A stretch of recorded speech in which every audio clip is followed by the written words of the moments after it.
it's one thing to, to talk about being a coach, but it's also another thing to really get involved with your players, get involved with the community, and get involved with whatever the university's mission is. And I'm blessed and I'm honored to be back involved with a university that I have a familiar background with. I will make winning a priority,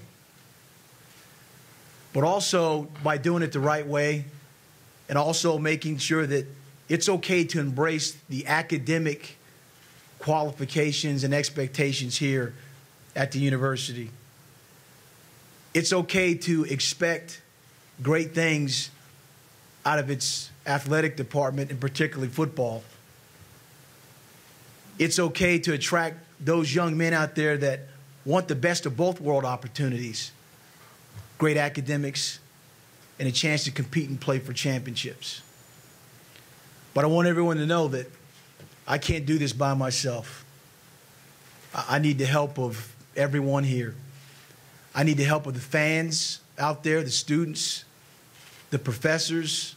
I need the help of the community, the administration, coaches, and players. I need the help of everyone.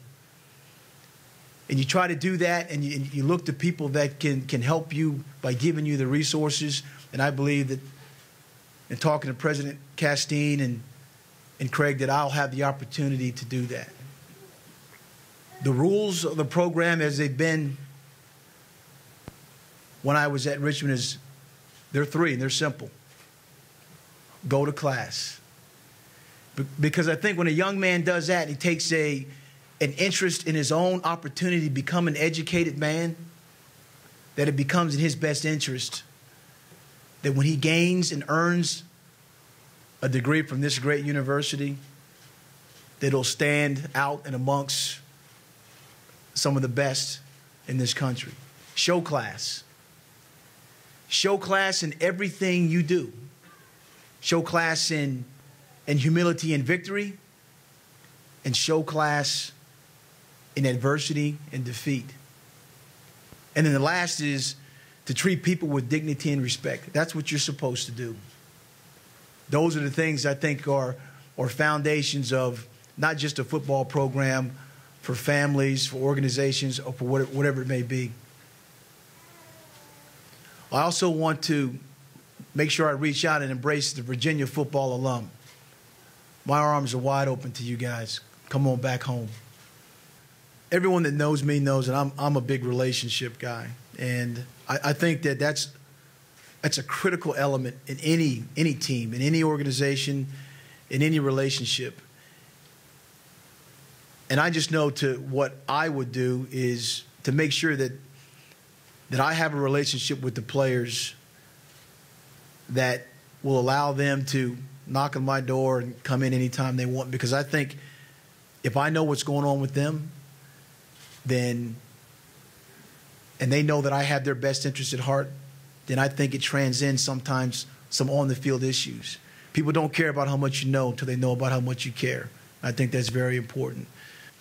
When I left Richmond as a player, I was a free agent with the Cowboys, and very shortly after that got released. I'd always wanted to be a Secret Service agent.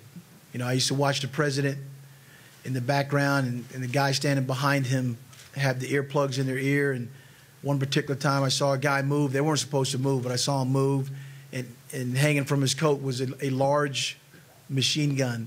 And I said, I don't know what he does, but I want to do what he does. So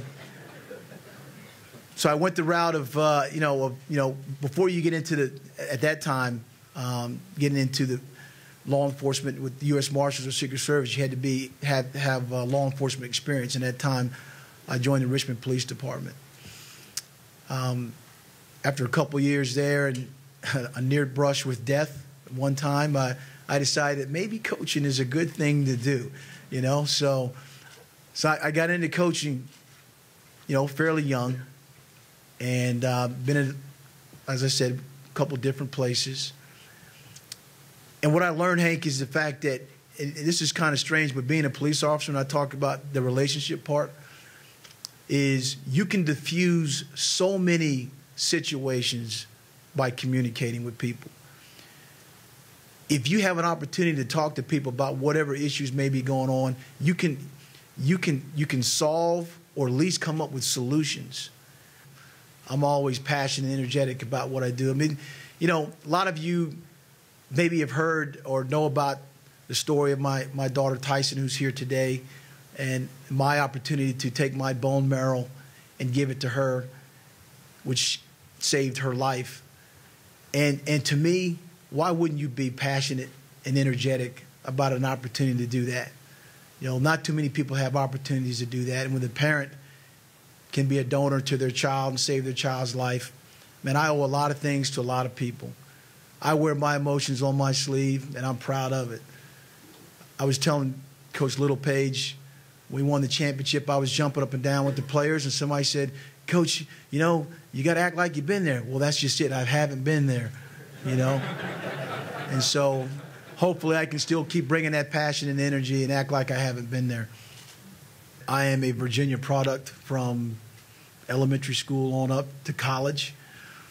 I think that we have to recapture the state of Virginia, make ourselves accessible to the coaches of Virginia, the high school coaches particularly. Go into those schools and then go into the communities also. I think that's critical, because you're right. A lot of young kids grow up seeing somebody that the boys clubs or the local organizations, they grow up and they want to be just like so-and-so. Well, so-and-so is at that other school. And unless you get into those communities and do things, there are a number of things you can do with the coaches in those communities, the Pee Wee League coaches, those individuals that have an influence on those young men. Unless you show that you have an interest in going into their community, then why would they have an interest in coming to yours? I'm of the belief that you hire good people.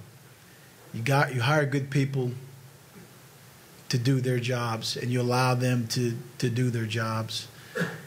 And the situation I just came from, I hired good people that did a great job of doing their jobs. Now, it's my job to make sure that they do their jobs, but I was very satisfied in how they were doing it. And as long as the communication, or as long as it was understood that these are the type of things I believe as regards to the specific schemes of offense and defense and special teams, and imparting that to the coordinators of the style of play, how to utilize our playmakers and things like that. I think that the coaches have an appreciation that when you allow them to coach their players and do the job because they were accountable to you, then you get the desired results, and that's been my experience thus far.